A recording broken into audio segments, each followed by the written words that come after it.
Hello, everyone, and welcome back to Cinema Savvy. I am joined today with Neel, who has a very interesting tag in the chat. I don't think you guys can see it at home, but I'm definitely staring at it. I won't reveal all. Maybe we'll talk about it another time. But today we're going to be reviewing our final London Film Festival film, for now, at least, which is Glass Onion: A Knives Out Mystery. I almost said Knives Out, then a Glass Onion Mystery.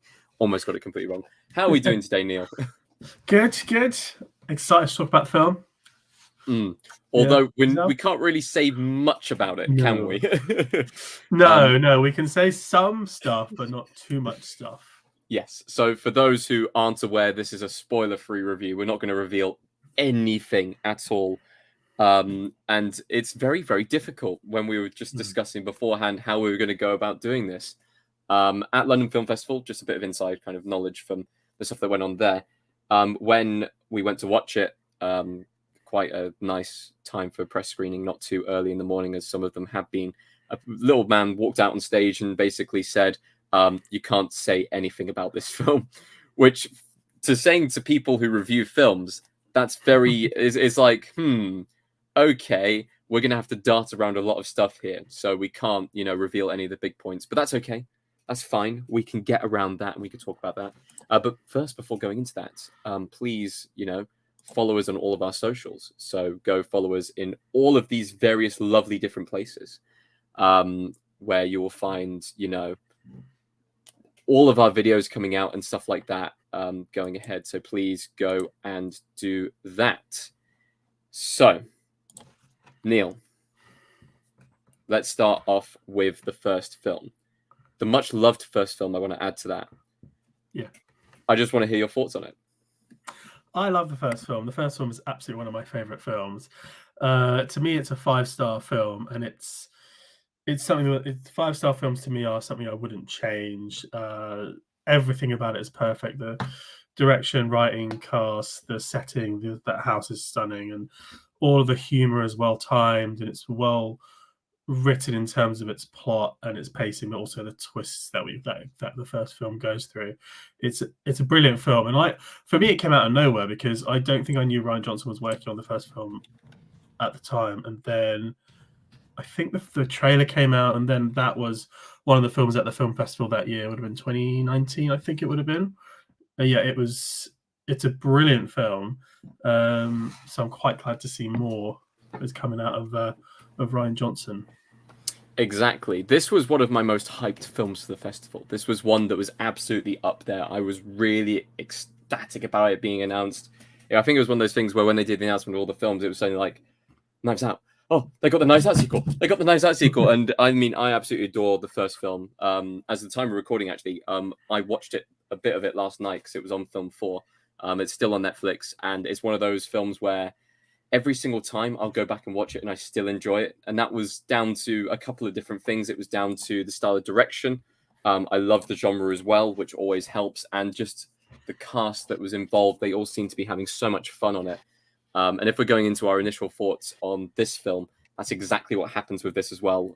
You're not losing anything that you would have had from the first film.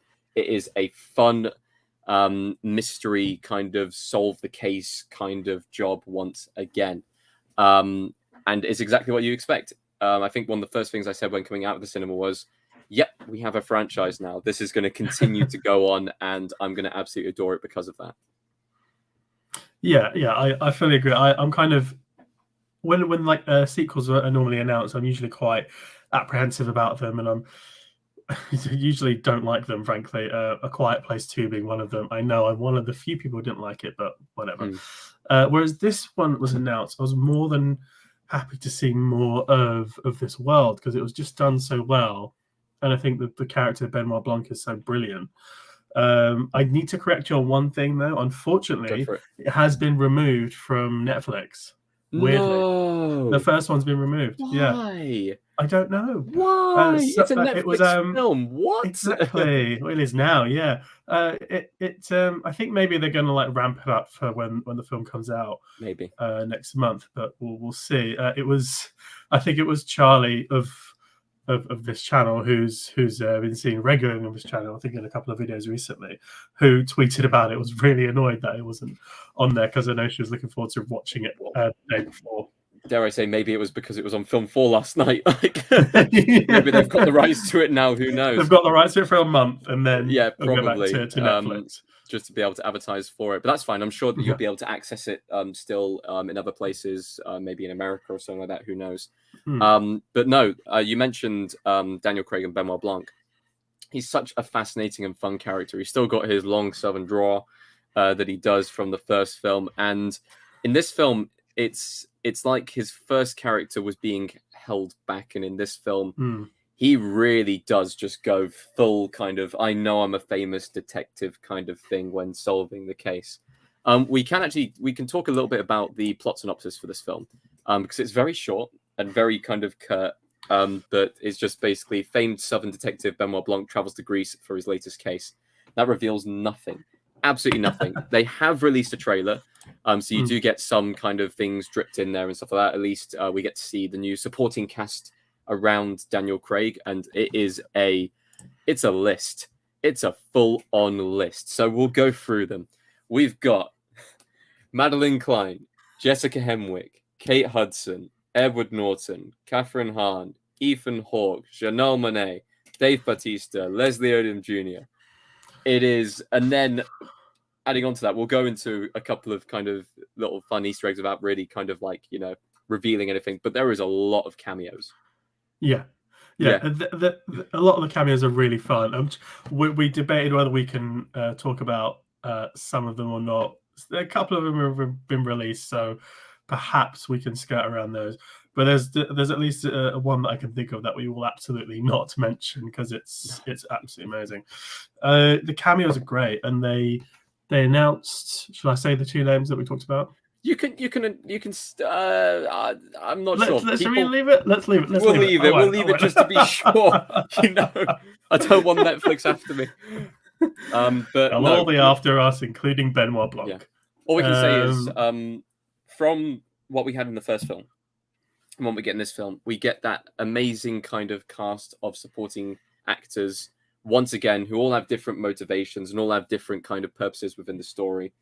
The general basis of the story is that it's just a group of friends who are basically going on a retreat to an island, and all hell breaks loose is basically kind of the general gist of it. But it's got into this kind of rhythm where Daniel Craig, Benoit Blanc, he is the gentleman detective. He's a detective who goes and solves the crimes for the super rich. That's basically all he does now. And that's fantastic because the characters he comes up against and the fact that he's able to kind of, bat them down and kind of whip them up and get these kind of answers from them just with his kind of way of doing things. It's fantastic. It's great to see Daniel Craig, branching out from his roles, not being typecast into Bond and having these fun little adventures, which genuinely he could do for a very long time. He could. I think we're seeing more and more of his comedy chops, which is what I've always been curious about him because he's done a lot of serious roles in his life, even away from Bond. But now he gets to sort of really like chew the scenery with these sorts of roles. And like Benoit Blanc is such a fun character. He's got these little catchphrases and sayings, some that are from the first film, and he's got a couple more in this film. And yeah, he's playing it really, really well. I love the accent. I think he leans into the sort of the detective side of this character even more so this time. It just feels like he's, as you say, is kind of let loose in a way. He's doing more, he's saying more, and yeah, it's great to see him back. I like the fact that Rian Johnson has sort of he's sort of gone down the sort of Agatha Christie route and the Poirot route of like having a detective as the same character in the films that he's going to do, whereas everyone else is different. There's no sort of crossover except for Benoit. No, exactly. And it is, I think after the first film, my immediate first thought was, oh no, they're not bringing back Ana de Armas, they're not bringing back people like Lakeith Stanfield, who were great members of the cast who could have continued on. But instead it is just Daniel Craig being kind of the returning character to kind of prop up the story. So I think it has worked in this sense. I do have a big question for you. Knives Out or Glass Onion? Which one did you prefer? Yeah, Knives Out. I think I prefer the first one. Didn't prepare for that. I thought Glass Onion was very very good. It was done so well, but I think Hmm. out of the two of them, I prefer the first one.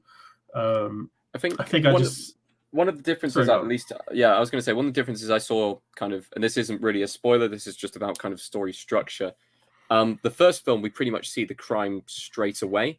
With this film, Mm, it builds. You get a lot yeah. of kind of background first before anything really kicks off. And it's a Mm, lot of tension building that comes from this film. And I think the charm from the first film was the fact that we see the murder. We kind of within the opening 20 minutes, we kind of find out who the murderer could be or murderer is. We find out kind of the story of how he died, and then it's kind of backtracking and kind of covering tracks, and you're following the possible killer. And it's like, oh god, this is really intense because the audience yeah. knows, but like the characters don't. Whereas this film takes a very different approach. It takes a more, should we say, kind of Poirot kind of approach. So there's a lot of story build up. We learn about the characters, and then we'll say the crime happens, and then it's kind of solving the case from there. The crime happens. Yes, The crime crime happens. happens. Crime occurs. Yeah, it does. Yeah, that's a pretty good description and not spoiling Without anything. That's saying anything. solid, solid. Nicely done. There's a Uh, crime in a crime film. it's a- Yes, great. weird. So Woo! weird. What a spoiler.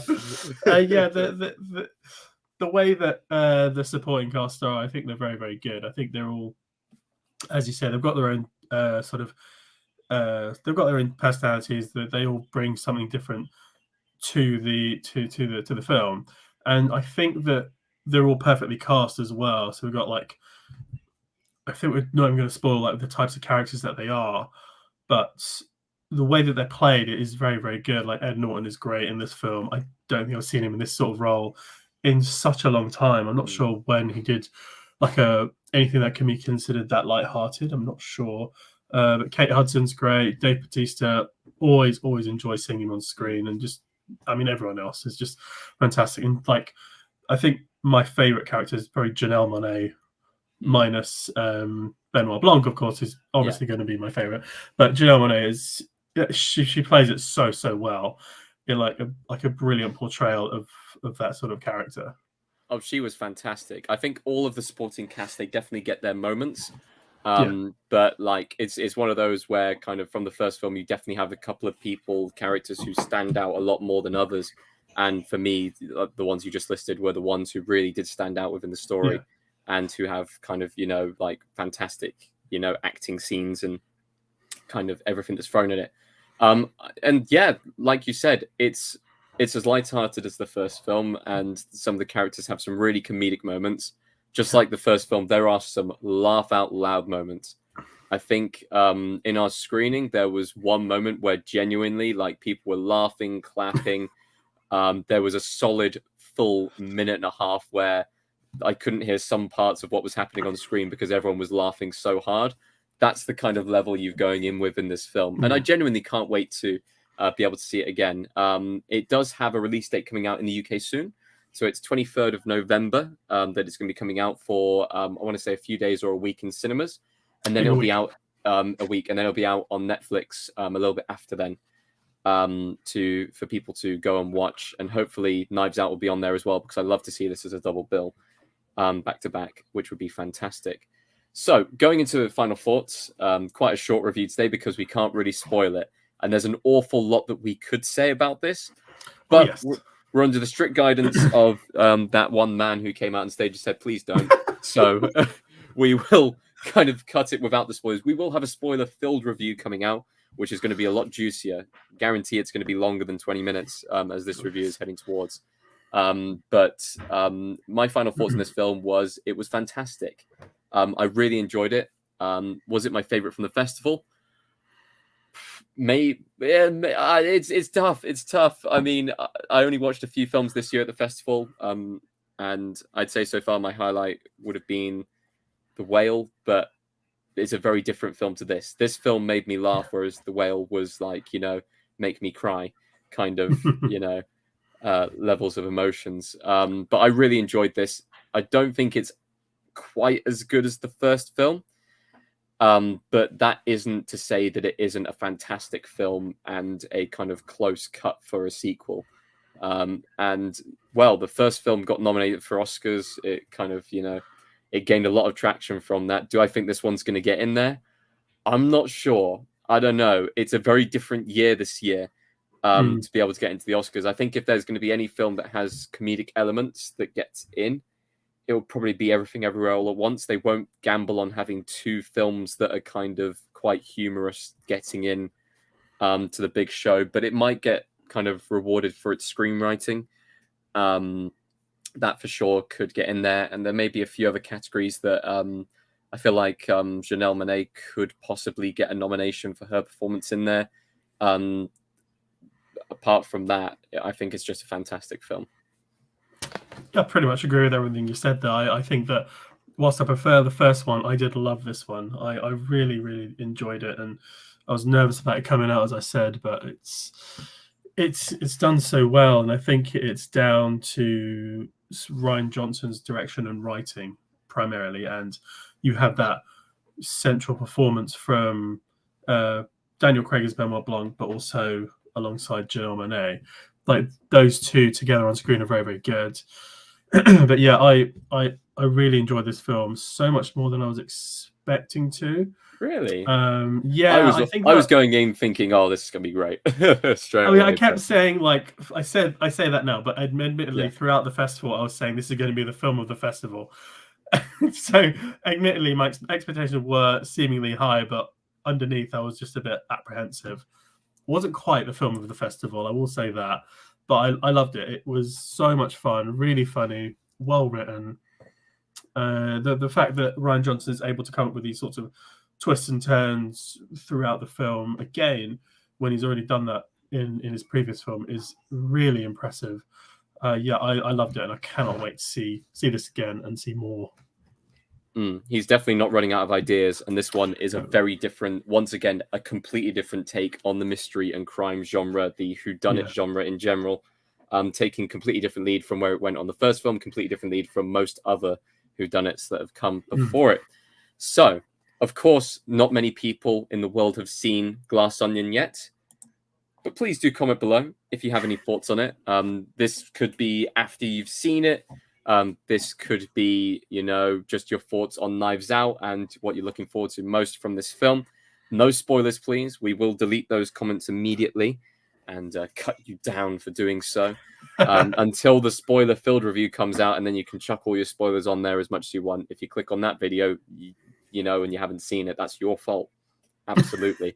So please don't forget to like, comment, share, and subscribe as well. We are trying to get to 2,500 subscribers by the end of the year. That would be a lovely New Year's present for the channel. So please share it with your friends. Genuinely just shove our channel out there. Get them involved in the conversation as well. Also, go follow us on the various different social media links. So Twitter and Instagram is where we announce most of our videos. Go on to Facebook and letterboxd.com/cinemasavvy.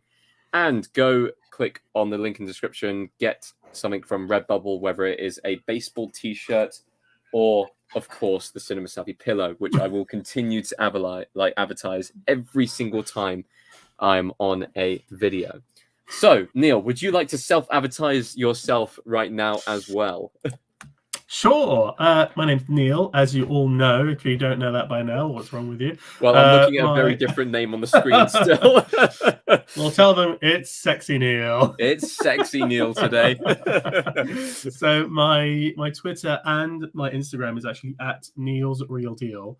All of it's, at the bottom you see it's all double E's because my name is double E, so why not? But yeah, I tweet a lot about film and lots of opinions and, some interesting random shit, frankly. So yeah, follow me. Brilliant. Excellent. Thank you ever so much. And finally, just some videos that are going to be coming up on the horizon soon. We have our Steven Spielberg retrospective still going. That is the BFG. We're getting into the modern era, closer and closer to West Side Story and The Fabelmans, which should be out, I think, towards the end of this year, next year, possibly. I think next year. Next year, yeah. So that'll be out on Tuesday, the 25th of October. So tune in for that if you've been following along with our Steven Spielberg retrospective. And also go find our Andor spoiler discussions every Wednesday on the channel, out every single time at the same time. That is 9 p.m. UK time. Really fun discussion that I was on this week for it. So please go check all of those out. And that possibly concludes the end of London Film Festival. We will have more reviews coming out soon. So I know that we're planning on doing a review of Banshees of Inisherin. I still don't know the name of that title. It's something along those lines that is going to be coming out soon, which was the festival, but sadly we weren't able to catch it. So I'm not sure if we can count it as a festival film or not. Although it was only 1 week ago. So, you know, we may be able to count it. And also we will have a Black Adam review coming out soon. In fact, George is in the cinema right now doing the research to do that review. Ooh. And by research, I mean watching it. So we will have those reviews out over the weekend as well. So thank you ever so much for tuning in and watching. Catch us on our spoiler review coming out once George has seen it and once a few more people have seen it. And we will see you on the next one. Thank you.